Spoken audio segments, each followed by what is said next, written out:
اگر کوئی کسی انسان کو بات بات پر یہ احساس دلوائے کہ تم کم عقل ہو، نا سمجھ ہو، اس کے بارے میں آپ کیا کہتے ہیں؟ نہیں، یہ تو نہیں کہنا چاہیے. کسی کو کہہ کے اس کو ڈی مورلائز بھی کر رہے ہیں، یہ دل آزاری کا باعث بھی بن سکتا ہے نا.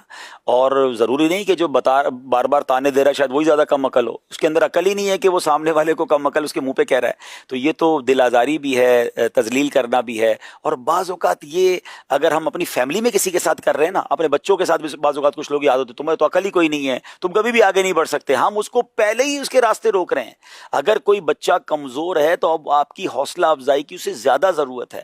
اس کو اچھے انداز سے گائیڈ کریں کہ بیٹا یوں نہیں یوں کرنا تھا، آپ کو اور فائدہ ہو جاتا. تو اس کو احساس دلا کے اس کو اس بھنور سے نکالیں، نہ کہ اس کو ڈرون کر دیں، اس کو دبا دیا. استاد بھی بعض اوقات کرتے ہیں، ٹیچر بھی بعض اوقات پتہ نہیں وہ کیسے ٹیچر ہوتے ہیں کہ جو بیچارے طالب علم کو اتنے تانے دیں گے تم کچھ بھی نہیں کر سکتے، تم آگے بڑھ ہی نہیں سکتے.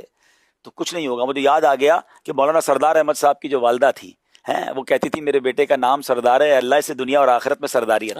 اب محدث اعظم پاکستان بن گئے.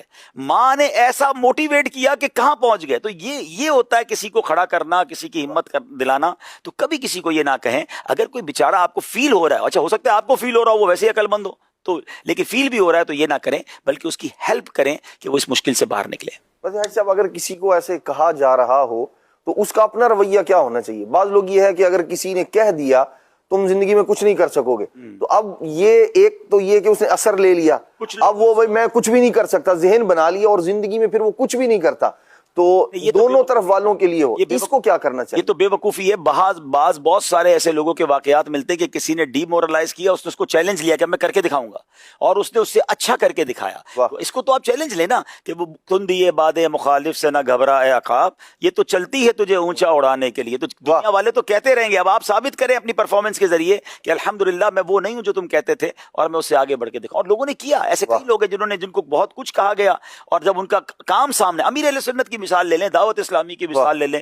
دعوت اسلامی کے شروع میں لوگوں نے کہا یہ آپ سے نہیں ہوگا. مجھے اچھی طرح یاد ہے مدنی چینل کی مثال لے لیں. نگران شورا کو ہمارے سامنے ایک بہت بڑی شخصیت ہے، میں نام نہیں لیتا، ایک بہت بڑے چینل کے مالک نے کہا تھا آپ چینل نہیں چلا سکو گے، اور آپ کو چلانا تو ہمارے ساتھ مل کے چلائیں. نگران شورا کمال شخصیت، انہوں نے اس وقت کہا تھا آج سے 18 سال پہلے کہ مجھے بیساکھیاں نہیں چاہیے، ہم خود چلا کے دکھائیں گے. اور آج دنیا مثالیں دیتی ہے مدنی چینل کی. تو وہ بھی بیٹھ جاتے کہ ہم تو چلا ہی نہیں سکتے. اور واقعی اس وقت پوزیشن ایسی تھی کہ ہمارا 1 روپے کا تجربہ نہیں تھا.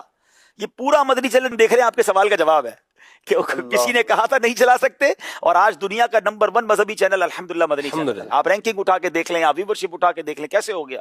آپ کی ولنگ ہو اور آپ چیلنج قبول کرنے والے ہوں، اللہ کی مدد شامل حال ہو، پھر اٹھ باندھ کمر کیا ڈرتا ہے، پھر دیکھ خدا کیا کرتا ہے.